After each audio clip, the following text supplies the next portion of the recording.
What it do, YouTube, man? It's your boy Bad Habits, and I'm back with another story time.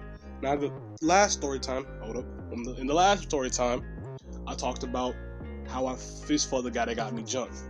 Well, before I ever fist fought him, I fought another jit that didn't get me jumped, but really got on my nerves. Now, we're gonna name this dude Frederick.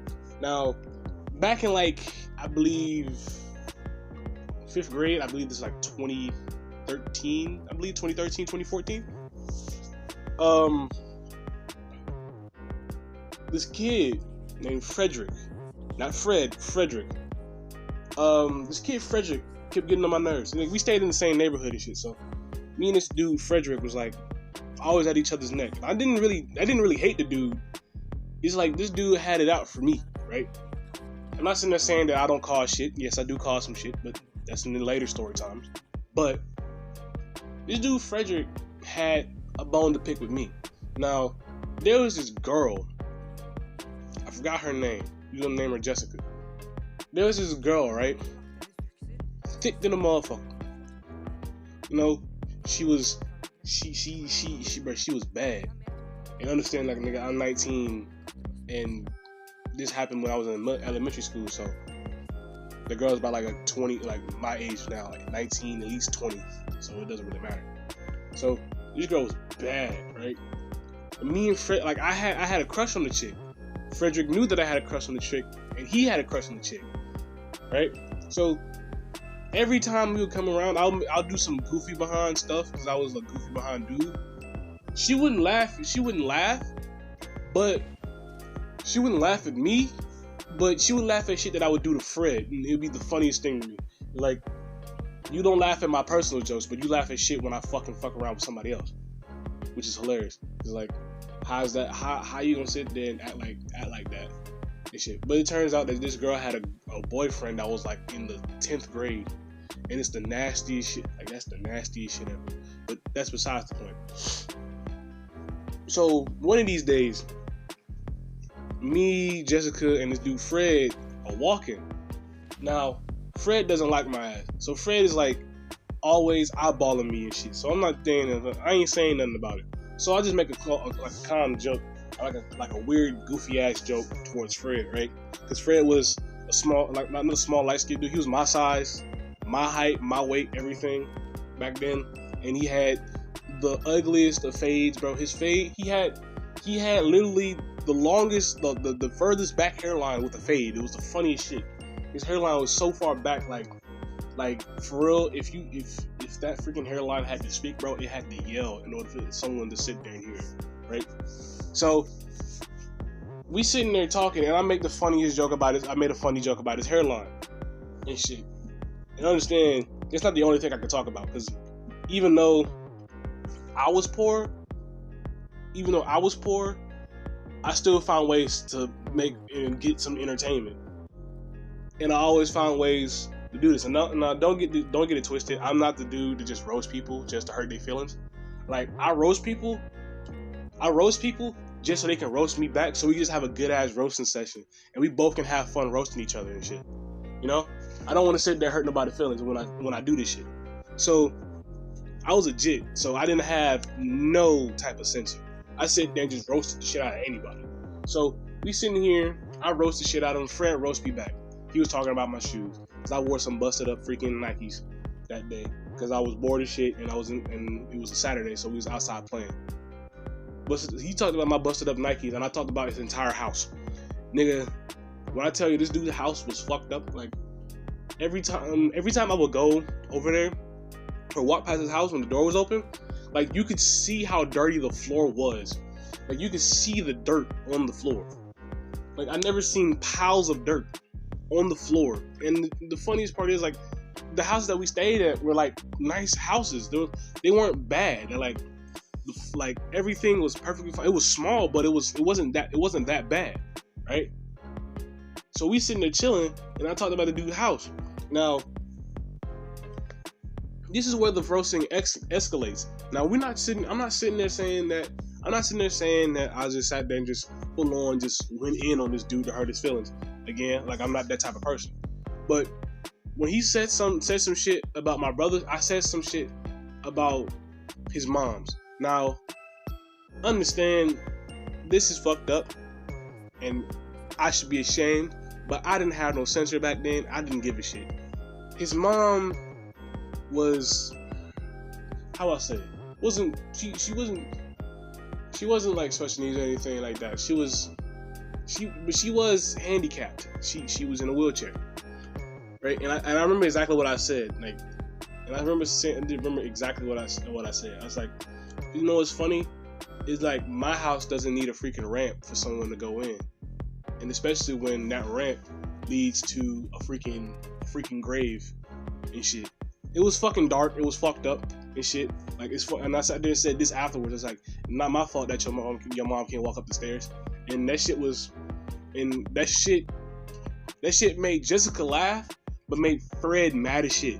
And I was sitting there calm with the you ain't got shit to say back face and shit, right? So I'm sitting there, we still walking. Fred eyeballs me one last time and said, you know what, fuck it, and swings on me. Now, being that Fred is my height, my size, nigga, it was easy to dip his shit because he was slow as shit.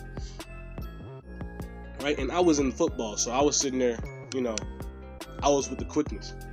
So he swings on my shit, misses, I duck the punch, and dude falls into the street. It's like, and I'm like, bro, I'm sitting there like, bro, what the fuck, bro? Like, what the freak is wrong with you, bro? Like, we was just joking around and shit. And Fred gets up and like, nah, fam, you talk about my moms and shit. That's disrespectful as fuck. You know for a fact that she can't she's handicapped. She cannot use her legs and all the other shit. You know this shit. Everybody knows this shit. It's like, yeah. And it was a freaking dark joke. Nigga, take a joke, nigga. And he said, nah, fam, nah. Walks up on me again and tries to swing on me again. Now, I'm not, at that point, I didn't know how to fight. So when I ducked this shit, I immediately just sat there and swung for this dude's nuts, basically. I swung for his nuts. And I connected, yeah. But like, I was trying to get him out of the way quick, so I just ducked and uppercutted his shit and walked back and stepped back for a little bit. Fred gets up, was like, why are you aiming for my nuts, man? You a pussy, bro. You a pussy. He was like, bro, I'm not trying to fight. I'm sitting there like, bro, I'm not even trying to fight you and shit, right? And like Fred has this whole all this anger and shit built up because he kept getting roasted. I talked about his moms, and he's getting embarrassed in front of the girl that he likes, right? So we sitting there chilling. I mean, he's squaring up again and trying to run up on me again, and I'm like, bro, chill the fuck out, bro. It ain't that serious. And he swings on me one more time. Now he's swinging for the fences. He swung for the fences on this one. This nigga, when he missed, I can feel the wind past me. I was like, damn, he's really trying to take my head off. So that's when the survival instinct hits, like the fight or flight sense hits. And I wasn't about to run nowhere because I wasn't about to get embarrassed in front of this girl. And also, I know for a fact that this nigga is soft as shit because his anger issues are fucked up. So when he swung and missed, I didn't know how to fight. So what I did was, when he missed, I sat there and ducked. I ducked underneath the punch, stood up, and just uppercutted. Because I played a lot of Fight Night. When I played a lot of Fight Night on Xbox. So when I saw him throw that punch, all I did was just uppercut the shit out of his dude's face. And I mean, I connected, bro. When I connected, bro, I'm not sitting there saying I'm the best fighter, but in this situation, bro, I look like freaking Floyd Mayweather compared to this nigga. He swung for the fences.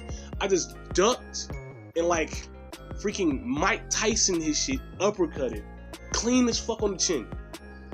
Bow, dropped his ass. He gets back up. Like, you know what, man? Fuck that. And this nigga goes from being extremely like mad to extremely pissed the fuck off. Because he pulls out a pencil to stab my ass. Now he wanted to stab me. Now, understand, we're in elementary school. The fact that I just made you mad to the point where you want to stab a nigga is like, you have some mad problems and shit, right? So he walks up on me with the pencil and shit. Now, where you gonna go now? Where you gonna go now? I'm like, and I'm sitting there like, bro, are you really that mad because I just roasted you a little bit, bro? It ain't that serious. And dude tries to jug my ass. He tried to freaking stab my ass. Fucking miss, and shit. And like he tried to do it one more time, I just dropped his fucking hand and hit him with the freaking left, because he had it in his right hand. So I dropped his right hand and just swung with my left. He tried to duck the shit, but he couldn't because he was too slow. And I just hit him in the shit, hit him in his shit. He falls over, drops the pencil, and it took like two dudes to stop me, but it took like two dudes to stop me from fucking him up, because we was walking down the street, down this long ass hill that leads right in front of my house, because I was headed to my house, because we all stay in like the same neighborhood, and Fred stayed all the way down the street, Jessica stayed up the street, she's just walking with us and shit, and I stayed on the street, like right in the middle of the street where I could just go in and just cut into my house. So I'm walking, he's walking and shit, and he dude just for real just sits there and just gets up and runs to his house and runs to his shit. And I'm like, bro, what the fuck? And this day it was like I'll say like 10 o'clock, and we was chilling. After Fred went into the house, bro, like I was in my house. Now, Fred didn't know exactly where I stayed at, but I knew exactly where he stayed at and where Jessica stayed at. When I saw that Fred ran into his house, bro, I saw him, his brother, and one of his cousins on their bikes riding up and down the street all day for the rest of the day, from 10 to like 3. Nigga, I literally went to the freaking store. I went out the back way to the store, because the store was like where we stayed at, or if you go straight into the right, you'll pass by a church. No, you'll pass by a church, and then further down the street to the corner, you'll see the store. And if you cut through that field that's right next to that church, that leads into the other apartment complex that I stayed in. So I walked from my house, which was on Orange Avenue, to the freaking corner store, right? Now we walking down to this corner store, and I grabbed my shit, I grabbed what I wanted, and I walked back home. By the time I got back to the house, I saw the 3 bikes sitting in front of the freaking the pathway and shit. Turns out this girl Jessica sat there and told them that I walked to the store, and they was gonna chill at the pathway to cut me off, even though it was dumb as shit, because I already knew there was 2 more pathways to go. So all I did was just walk down that way, walk down a different pathway and shit, right? And I'm walking, and I see the 3 niggas I see the niggas hiding in the trees. These niggas were gonna climb down. These dudes are gonna freaking These niggas are gonna freaking Vietnam freaking ambush my ass in the trees. I'm walking like, these niggas are weird as hell. And I get to the house, I'm like, what the fuck is going on with these niggas? The next day, bro, and like the next day, we at school and shit. Fred is continuously eyeballing me the entire day and shit. And I'm like, bruh, yo, you want? And I'm sitting there, and like, and he's continuously eyeballing me, and I'm telling him at lunch, I'm like, bro, stop looking at me, bro. I understand if you're fucking mad at the fact that I roasted you and shit, but bro, that shit was yesterday. Leave that shit alone. This is a new fucking day, and you pissed off about that shit. Like, and Jessica sitting up like laughing her ass off at the shit, which made him mad again, and he tried to fight me again and he tried to fight me again, and I'm like, bro, get the teacher, bro. And like the freaking principal walks up and stops us from fighting and shit. I was like, bro, I'm not even about to fight this dude, and I'm just befuddled at the fact that this dude wanted to fight me. But that's the end of this story time, bro. If you liked it, like, comment, and subscribe. And I'm out this mug. Peace.